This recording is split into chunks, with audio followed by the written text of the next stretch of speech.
മാല മൗലിദുകൾ എന്ന് പറഞ്ഞാൽ എന്താണത്?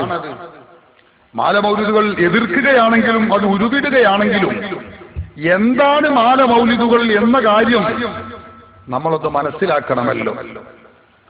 മഹാത്മാക്കളായ അമ്പിയാക്കൾ, ഔലിയാക്കൾ, മഹത്തുക്കൾ, ആ മഹാത്മാക്കളുടെ കീർത്തനങ്ങളും അവരുടെ മഹത്വങ്ങളും അവരുടെ ശ്രേഷ്ഠതകളും അവരുടെ പോരിശകളും ഇതാണ് മാല മൗലിദുകളിൽ അടങ്ങിയിട്ടുള്ളത്.